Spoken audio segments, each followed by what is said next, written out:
joining our today's webinar. Everyone who is curious in QA processes and software testing. Thank you for joining this webinar dedicated to, I think, as you can see, important topic, debugging the testing process and how to prevent failures. It's a big pleasure for me to be here and have such an opportunity to share valuable information with all of you. Hello from me, guys. It's really nice to be here. I'm very excited. And the good news is that this webinar will be an awesome opportunity for both newbies and QA geeks, just like ourselves with Anatoliy, to gain a little bit more experience in the testing process and a little bit more experience of what kind of issues we can encounter and how we can handle them very easily. So I think we're ready, so let's go. Yeah, sure. We will, but before going any further, let's test our internet connection. Because what kind of a webinar dedicated to testing would be without it? Wasn't it? Yeah. So, dear audience, please tell us if everything is okay with the sound, speed of video transmission. If so, leave plus in the comment section to let us know. Let's do it. Like 1 minute for you to check if everything is okay.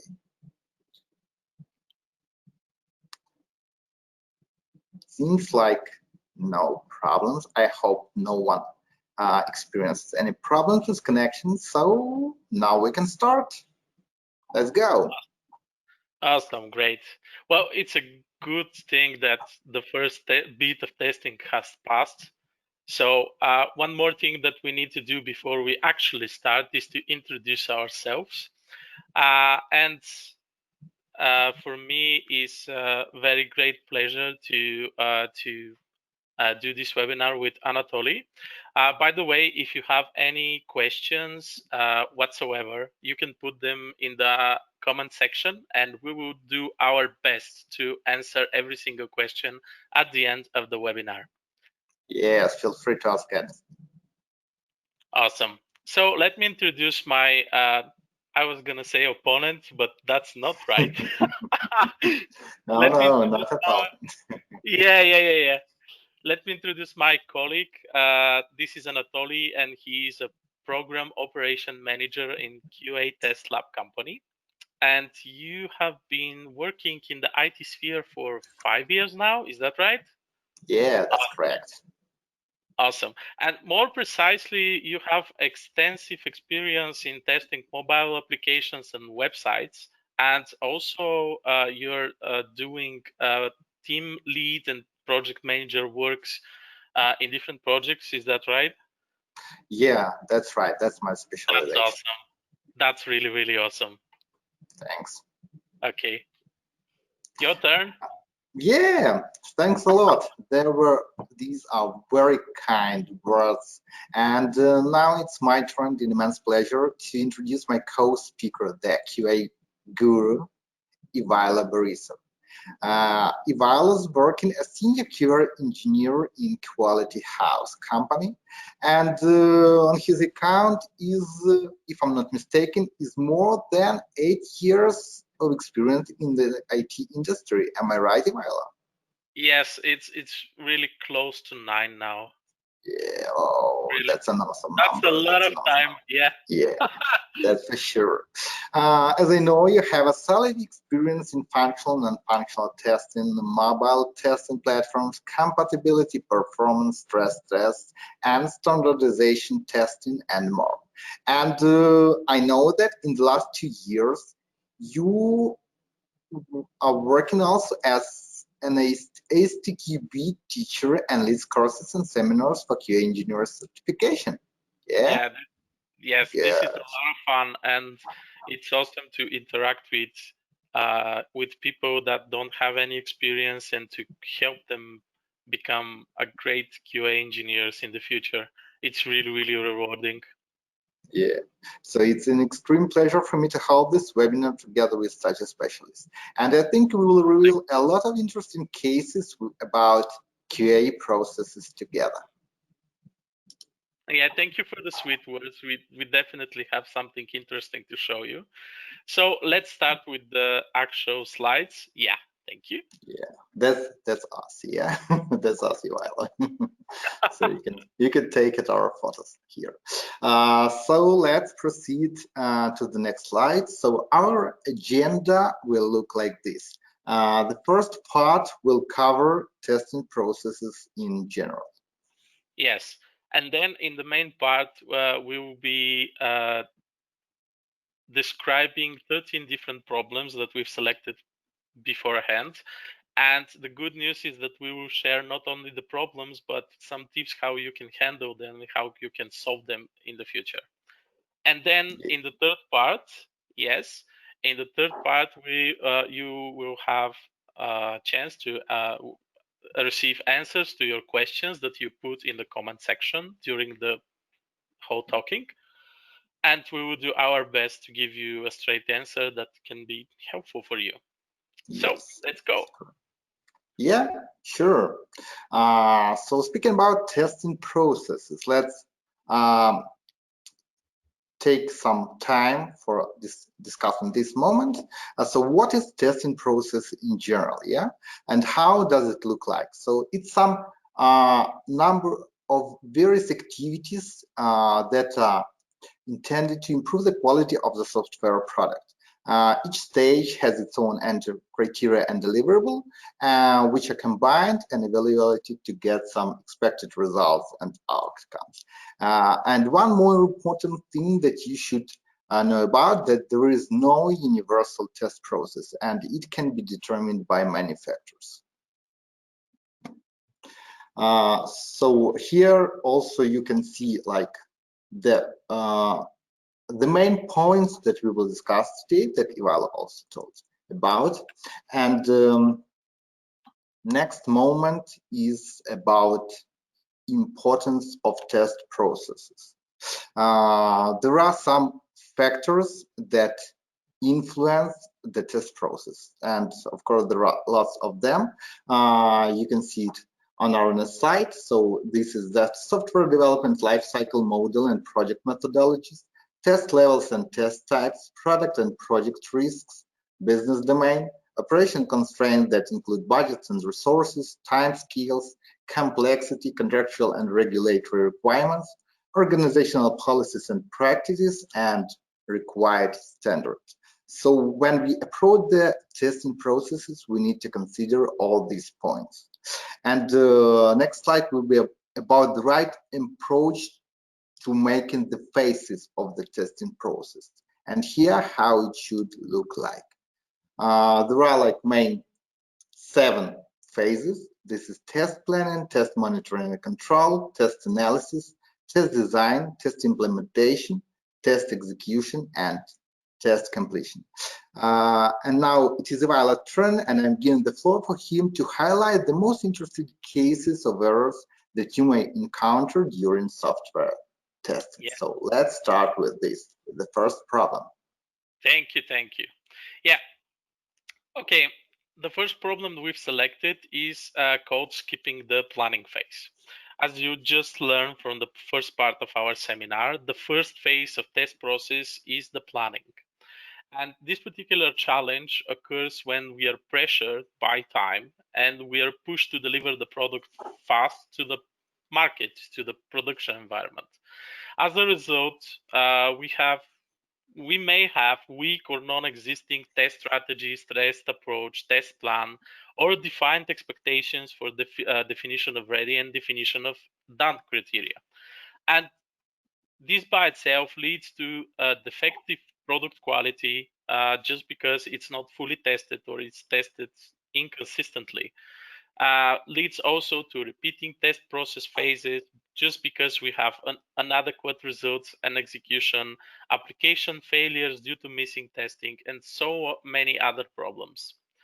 So as a visible solution for this problem, I can suggest the following tips. You can train yourself to not give yourself to pressure of time to market. There always will be a time to market pressure because we have many products that do the same thing and they are competing, so there is a competition element. But if you skip the planning phase in order to achieve a quick product, but this product is not good, you will lose money and time, and company can lose reputation, which is, I believe, more bad than to be a little bit late. Also, another thing you can do is to spread activities between team members. Each team member can plan different activity, and thus contributing to the whole process that is in place.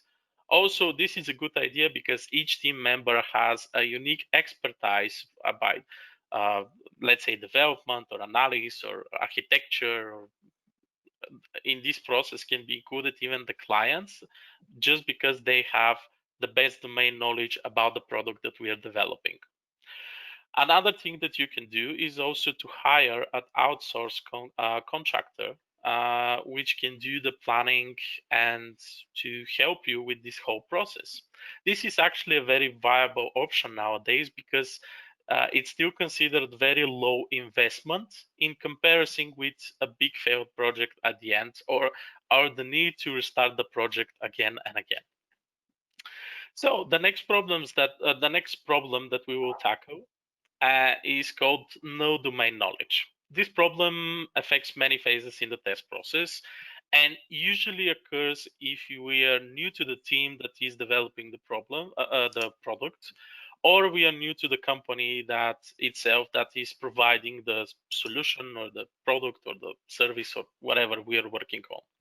As a new member, we might not have the business specific knowledge that is required for us to best determine the expected behavior of the system under test. And this could lead to missing specific failures in the software testing execution phase, false positive, false negative results, or something that is even more critical is that there are two things that you can do to the software. You can verify it or you can validate it. And verification is usually connected to requirements, and validation is connected to the actual use of the software. So we can verify that the software is correct, but if we don't have the domain knowledge, we cannot validate it, that it's going to solve the business problem that is created for. Possible solutions for this issue may be to learn learn how the business works exactly.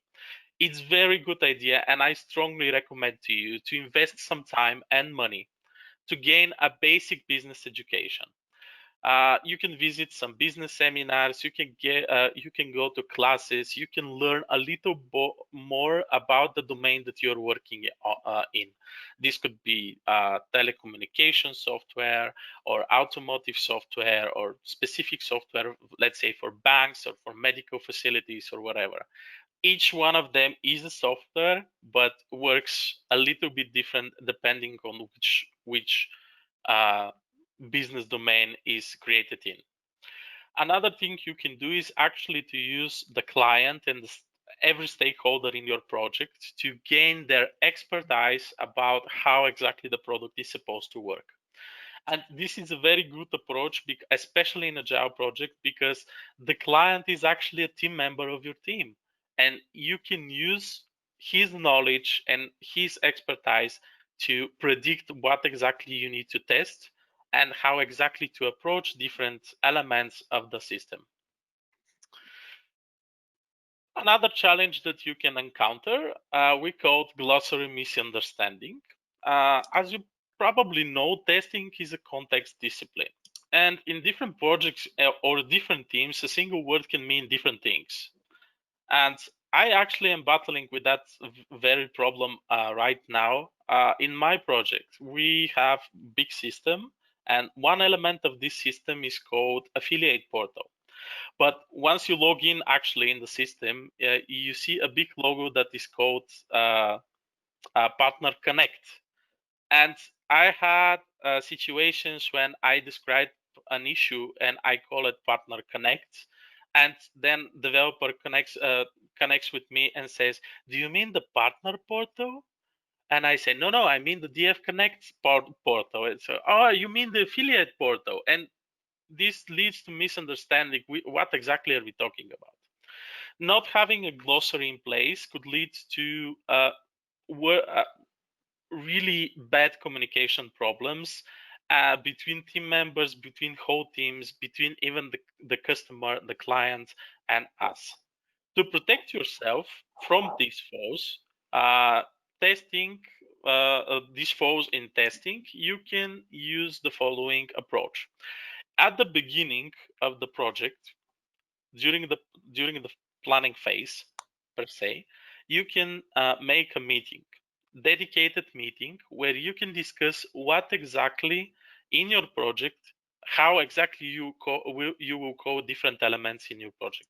And you can do that for elements of the system, you can do it for processes, you can do it for basically everything. And make sure that everyone that is involved in that project, including the client, agrees with the terminology that you will use from now on during this project per se.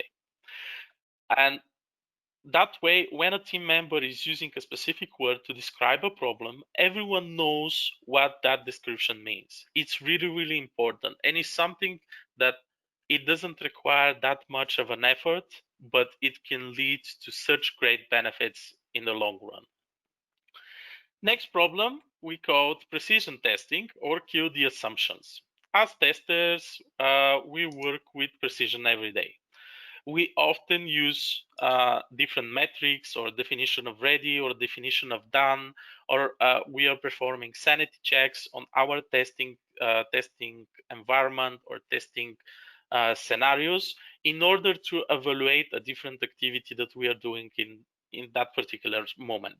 In many cases, we might not have the necessary information how the software is supposed to behave. So what do we do usually in this situation? Well, we make an assumption, and we use that assumption as a test information basis, in order to perform our test. However, our assumption could be wrong. So from my experience in the software testing, I realized that it's better to always communicate your assumptions with the product owner or business analyst or architect or client or whomever is responsible for the requirements of the product. Once an assumption is confirmed that it's correct, you can use it safely, even if it's not written down anywhere, even if it's not part of your story or in or part of the requirement documentation or whatever you're using as a test basis. Okay, let's move on to the next problem. And by my opinion, this is one of the most painful issues that can occur in a testing process. It's called no waits documentation, and it's very, very common problem in agile-oriented projects. One of the pillars of Agile Manifesto says that it's better to have a working software instead of comprehensive documentation, which is describing your whole product. And this is okay, but since Agile does not actually give us rules, but suggestions and guidelines, many teams often interpret that as no documentation at all. Testing is a discipline where we need to verify that A is equal to B. Let's say if A is our requirements or documentation or whatever we are using, and B is our software, we need to verify that A equals B or behaves like expected, like described. And if you never ever have A written down, how can you be sure that B is okay? This situation creates problems with many phases in the test process, with requirement analysis, static analysis, metrics, knowledge transfer, or basically everywhere that you have something written down.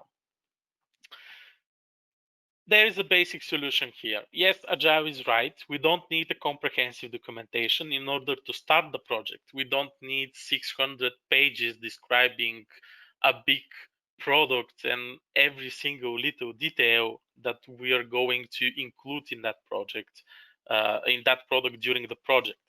But since we are making little pieces of the big picture, we can easily create a little documentation for each piece one at a time. And over time, each piece will be added to the next piece and will be added to the next piece and will be added to the next piece. And we will have both a comprehensive documentation which describes our product perfectly and a working software which can show what exactly is done. Also, during this creation of a piece of documentation, every team member should be part of this activity. And developer gives more opposition to that, which is extremely weird for me, because they can write down like 1,000 lines of code every day, but then it's required from them to write down three sentences to describe these 1,000, and they resist it like it's something awful and it should not be done. It's weird. I don't know. I don't get it, honestly. But it's really important to have some kind of documentation. Not to mention that in 6 months you will not remember what exactly you have tested in this particular situation, and you can always go back. You always create a back traceability to that particular moment and describe what exactly you have done. Yeah. Okay, problem number 6 is called dead static. Static testing. Per many programs of education of quality assurance, is one of the cheapest and at the same time most effective methods for fleshing out issues in the software. The review technique, which is example of static testing, is a great tool which can be performed at any level, at any testing level, and even in most informal ways, it still achieves great results. However, in many projects, because we are reporting our activities to the stakeholders or to the client or to project management or top management or whatever the structure is, in many projects, stakeholders are looking at review as a process, as expenses that can be cut. Because they maybe don't fully understand what we are doing, or we don't create the best impression because they have the wrong expectation that each activity will provide something as a product, as a delivery, and static testing may not do that sometimes. So how I usually solve this problem is during the planning phase, during the first phase of the test process, I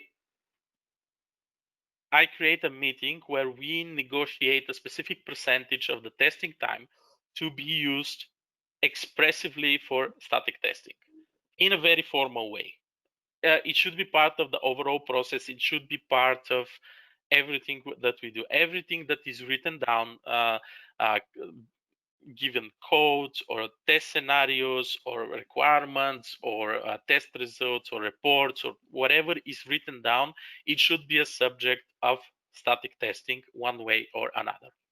Another great approach that you can use is actually to incorporate informal reviews as a part of your personal testing process.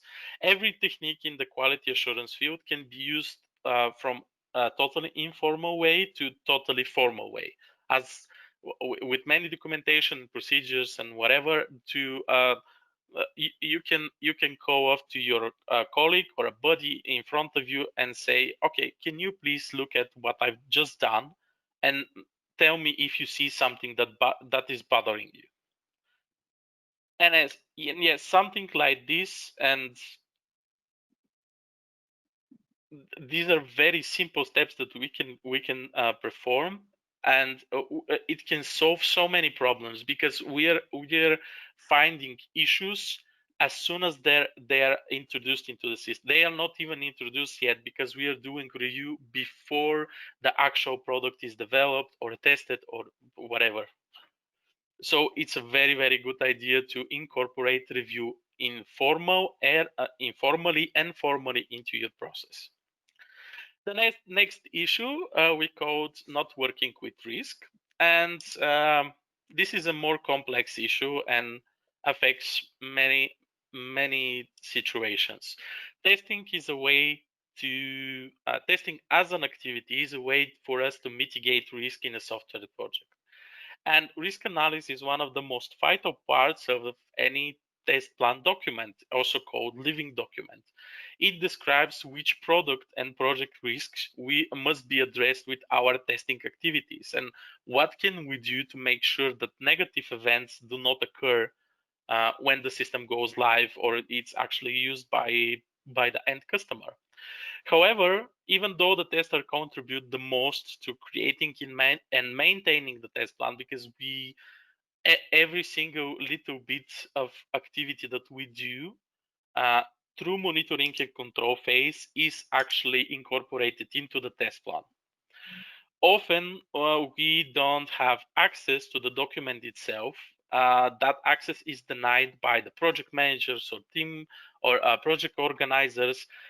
The main reason for that to happen is that in the test plan document there is a section which encompasses budgets and money, and some projects decide that they want to compartmentalize that information and not give it to the testers itself.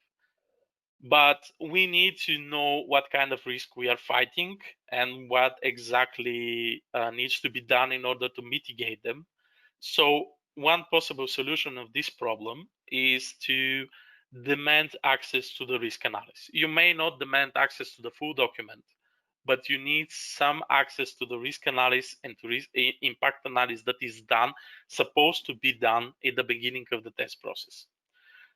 Another thing that you can do is, as any technique, as I said previously, any technique can be used in formal way or informal way, and you can easily perform risk analysis or impact analysis on every little bit of pieces that you are testing in the process. Every story, every feature, every whatever you are testing, it doesn't matter.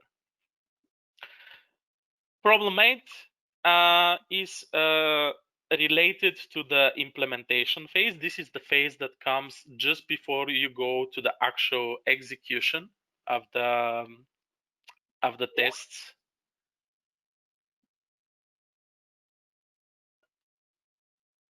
Yeah. Before I move on to this specific project, I would like to remind you that you can use the comment section and to ask any questions that are related to the topic that we are discussing right now, and we will do our best to answer it at the end of the session. Well, at least try, yeah. Yeah.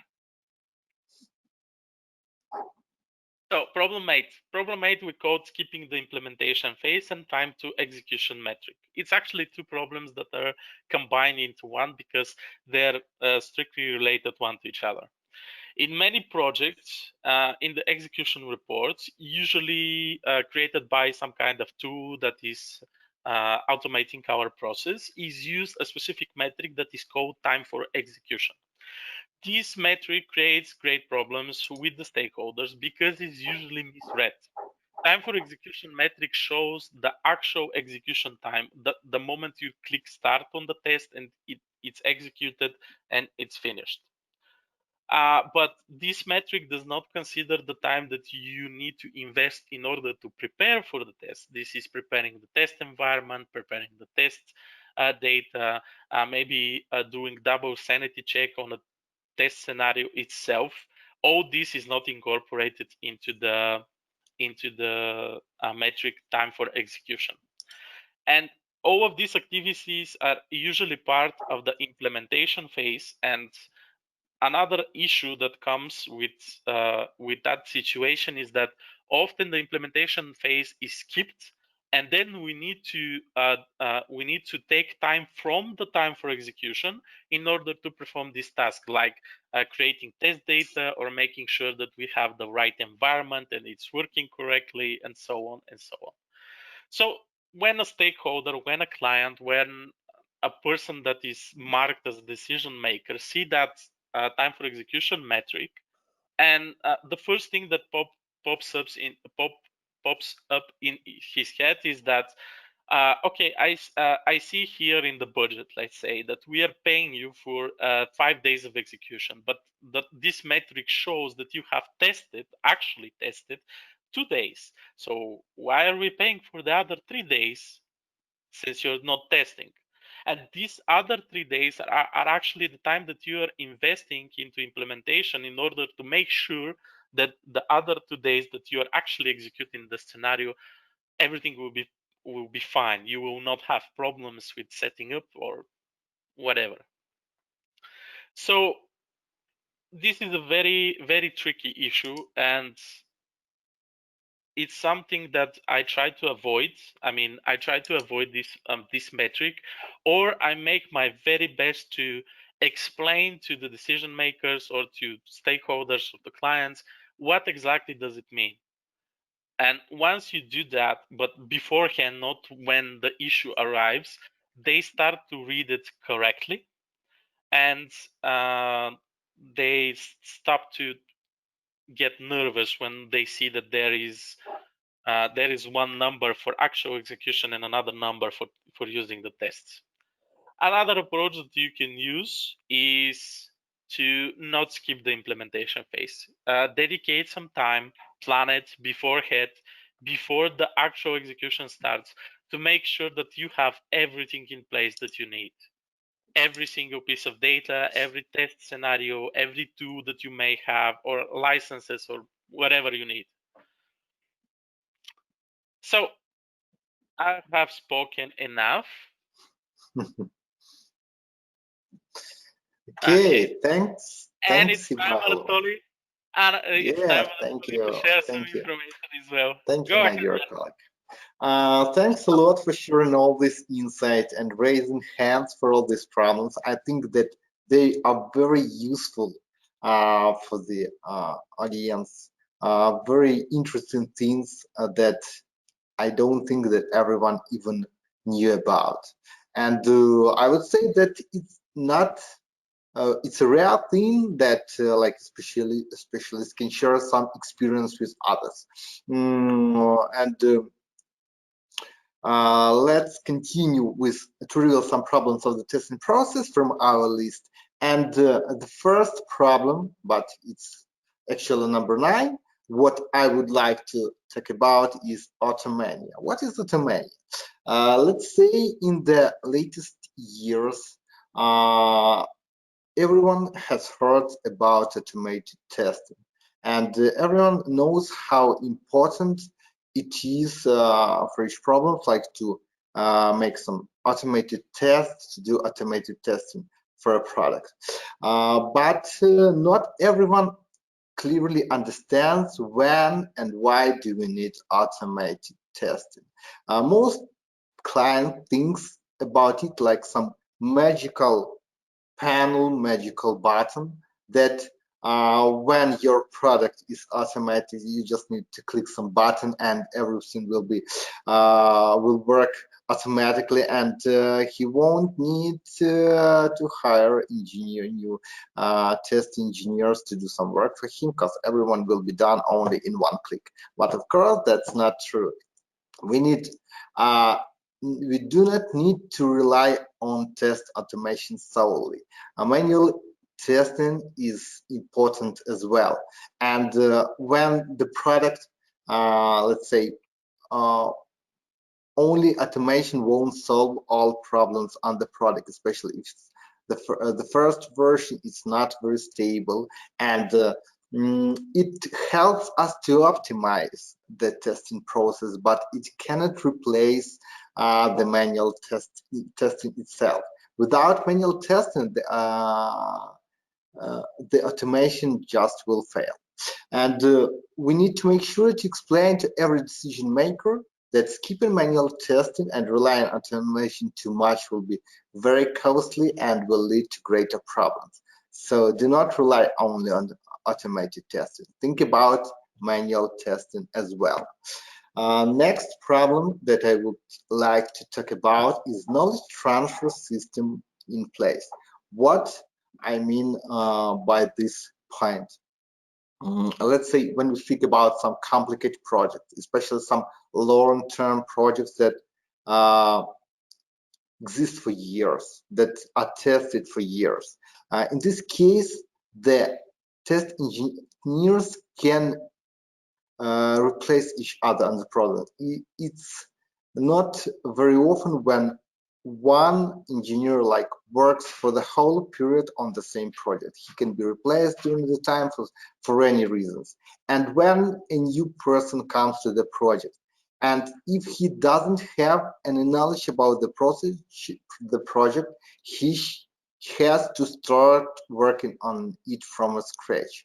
Like to gather all information, to make some knowledge about the project. It's all time. It's all about time. It's all about money. And at the beginning, it won't be very effective. And the solution to this, like first one, okay, that the project can be split to several smaller projects, and some unified system for knowledge transfers should be created. It can be some Google document, it can be some wiki, SharePoint document, hub, or even some notes on the wall, but some information that gathered in one place about the project. So new person who comes to a project has all this information and he just needs to look through it, and he doesn't need to start searching for this information for himself from the beginning. And every team member who works of the project should be aware that he must contribute to the knowledge base, especially the developers. They don't like to share their own experience, their own code, how they solve this or that problem. And this is something that should be taken into consideration, because it's very important when we talk about some complex systems, some complex projects. And we need to have some process, to create some process to keep this knowledge transfer in check. This is really very important.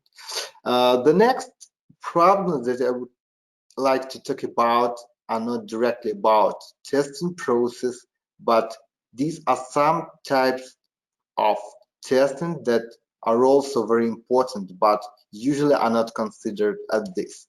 The first one in the list, the regression testing. Is it waste of time or not? I can say from my experience that some clients who come with a project to us and they ask to do full testing for a project, when the testing is done, they just go to release, go to live with this project. And they think that once all defects are fixed, the project doesn't have all problems. And it's a real problem for him when he understands how many new problems occur after this release.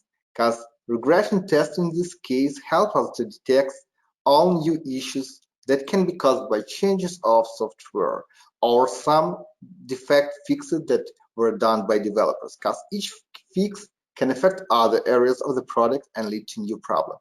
And the main goal of regression is to determine all these problems before users can see them when the product goes to production. And what can we do here? We need to make sure that all areas with the most found defects are covered. They can be covered by some checklist, by test cases, but it's important to do that all core areas of the product are covered with test cases by reviewing the requirements, and all updated areas with some new functionality added to the product are covered as well.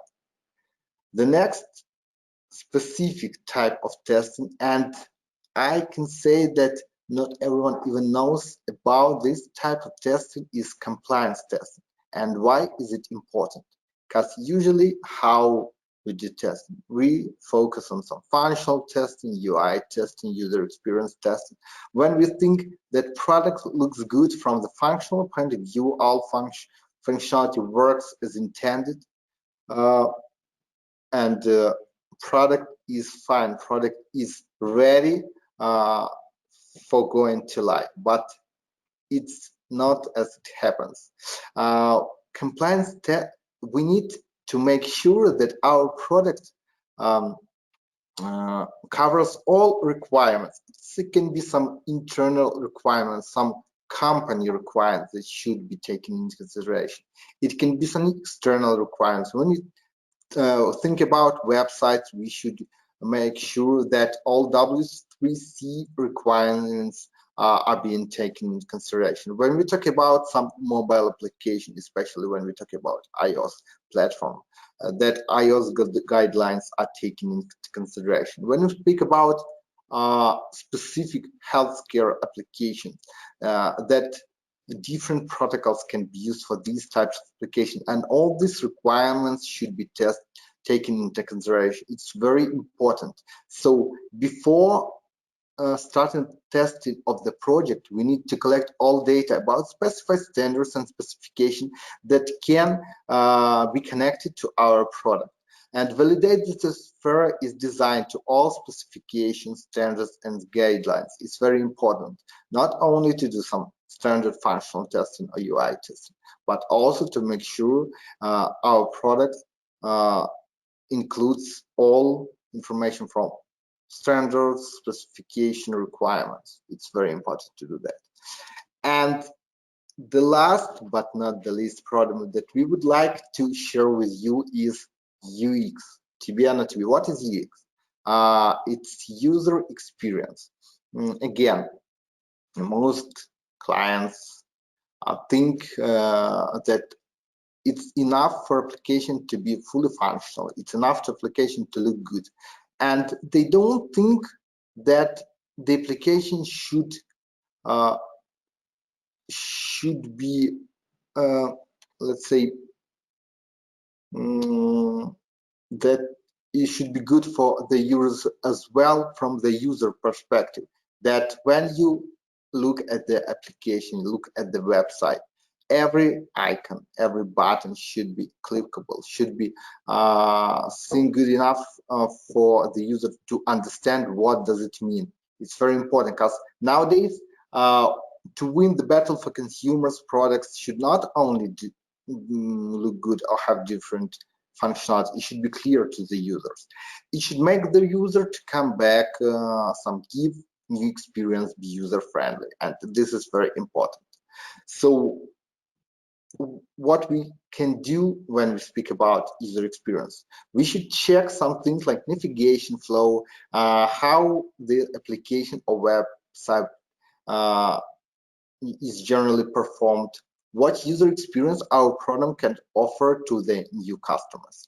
And we should test from user perspective, and it's important, like, not to test user experience with only one engineer, but to give few people, at least different people, to make this kind of test, because we need to get more information from different perspective. And in this case, we should have more clear view what should be done in this case.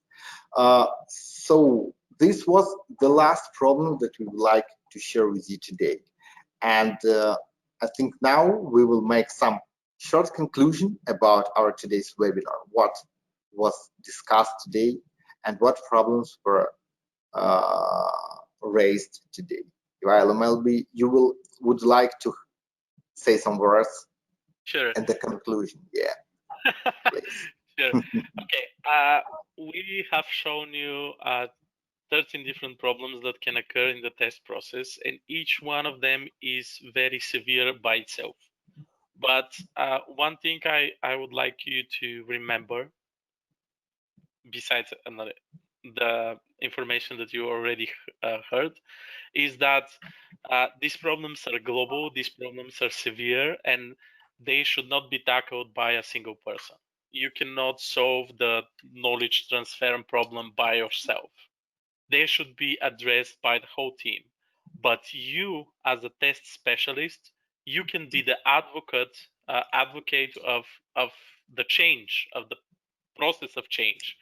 So even though we cannot solve them by ourselves, we can contribute, and we can, let's say, poke the rest of the team members, and we together can solve these problems, and they will lead to better quality and better products and better projects and greater satisfaction in what we do as a work.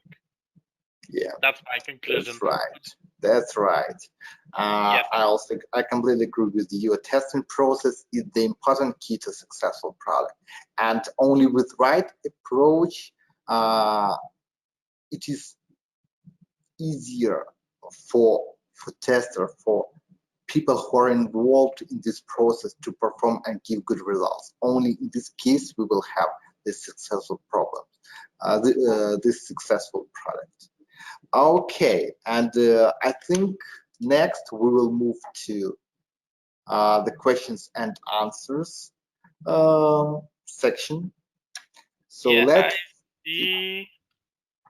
we have a question there, yeah. Yeah, I see 6 questions. Oh, Yeah. We can split them in half if you like, or you can yeah, ask them sure, and I can answer, whatever. no problem. Please Okay. go ahead. Okay, the first question that we have is, what are the common risks that can lead to project failure? This is a complex answer. I mean, there are not one or two that can be pointed out, but I believe that one of the most common and most important are lack of resources. Another is time limitations that we have in the particular project, and the lack of dedicated test environment. And I would like to add also that, especially in the last couple of years, with greater advancement of agile into the software projects, one issue that I most commonly have is with the actual deployment of the system. The system is tested correctly. The system is working. We don't have any issues, and once we get to the part that we need to merge every single branch that is developed in this particular sprint and deploy it on the live environment, a lot of issues pop out because of more questions are coming. Awesome. Yeah. Yeah. Another issues are arising, and this can be very, very stressful. So test environment and handling the test environment is really a great risk that is often not mitigated correctly. So next question, Anatoly, would you like to take that? Yeah, sure. Okay, let me take a look. Moment. So we have another question from the audience. What sanity testing is? So speaking in general, I would even do some comparison because there are such topics as sanity testing and smoke testing, and some people don't understand the difference between them. Let's say, in few words, when we receive well, some other product, it can be some build, some application, some website. Our goal first is to make sure, like, before the actual start of testing, we need to make sure that the application is installed, it can be launched, and some main areas, some main functionalities, let's say some login page, maybe work is intended with when we use some data, some valid data, and this will be smoke tested. So we do some general checks to make sure all these core functionality work. And when we speak about sanity testing, it's more deeper more deeper understanding. In this case, when we receive the same new build, especially when it's updated with some new functionalities, first we need to make sure that we can get access to this functionality and all main points of this functionality work. And in this case, we can have some small checklist for all our check that we will be do here. So for every build that we receive, for every new version of website, we go through this checklist and check all these points that they work, and we can proceed with full testing here. So it's a more deeper kind of testing if compared to Smoke. Smoke is doing for only core functionality, and Sanity is done for all new parts, for trying to do more cases for each functionality. It can be positive, it can include positive, negative cases, something like that. Okay. Next question, Ivaylo. Yeah, will be. Next question. Hi guys, great webinar. I want to ask how much in detail should we write our test scenarios, because writing much detailed test scenarios will make a lot of time if the application is big and complex. Thanks. Well, thank you so much. It's awesome that you are enjoying the seminar. To answer your question, there is a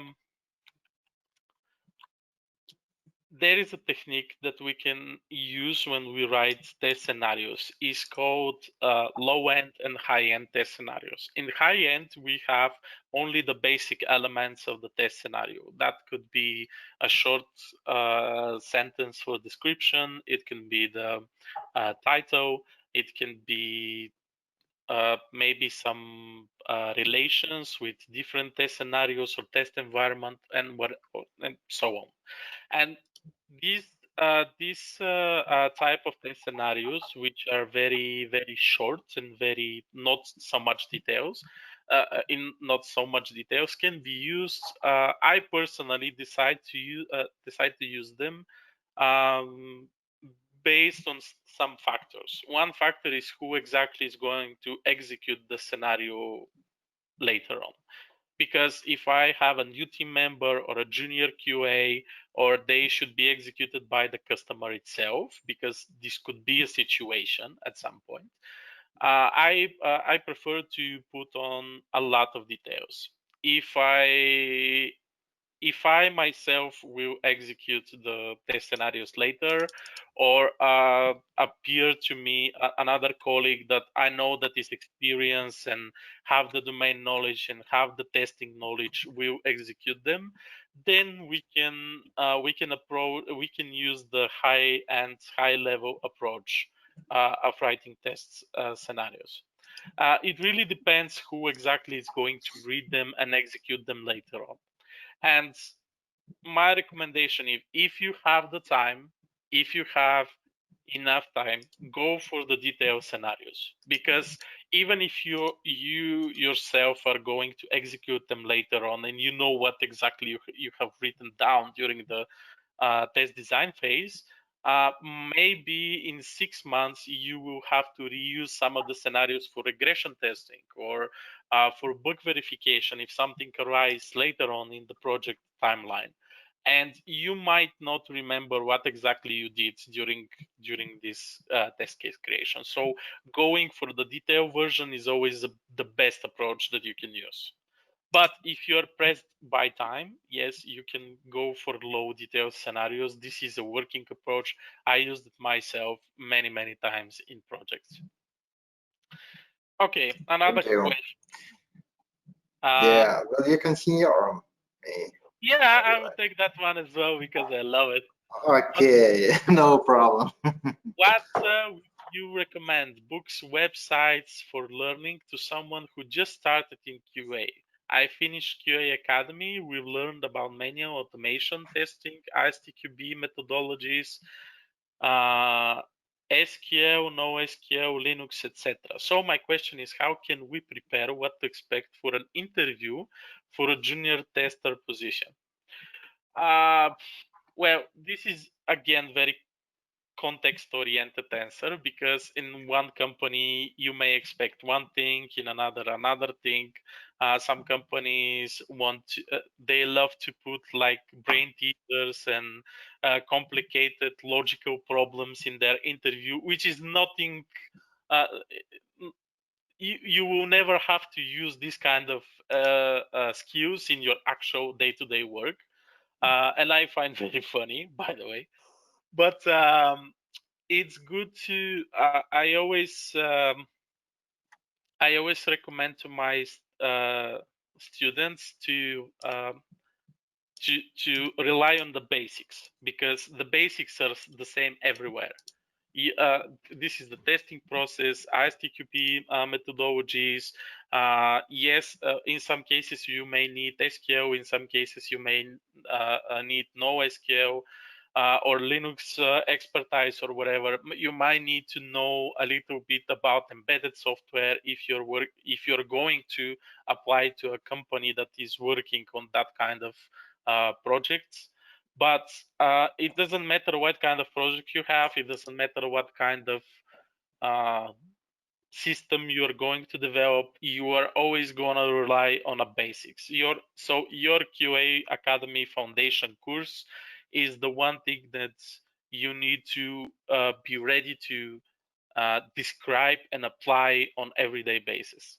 So this is my recommendation. You always go for the basics, because the specifics, they change all the time. The technology is developing in such a fast rate that in 2 years this technology and technological stacks that we are using today, they might not be applicable anymore. We'll have a new development language or new approaches or new whatever. Agile entered our lives like that. So always rely on a basic. Always go to the absolute foundation of quality assurance testing. And once you demonstrate that you're aware of this and you're expert into the basic, everything else can be learned very fast during onboarding projects or quick learning sessions, or even if during the preparation phase of your incorporation into the company. That's it. Thank you, Ivaylo. Okay, next question from the audience. Hi guys, thank you for the info. You talked about manual versus automation testing.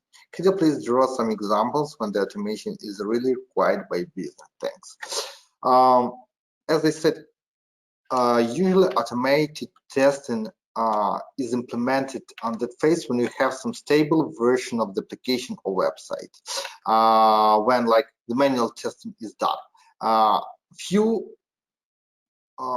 examples can be given in this way.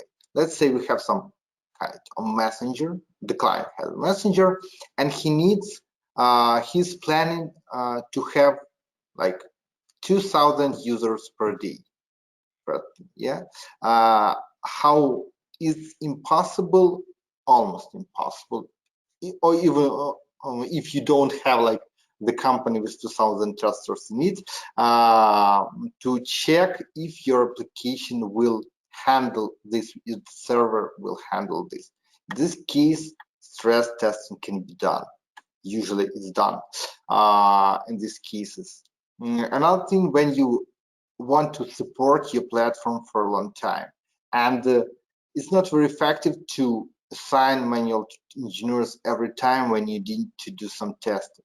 If your products won't have like major changes in code, or some new functionality won't be added, you need just to support this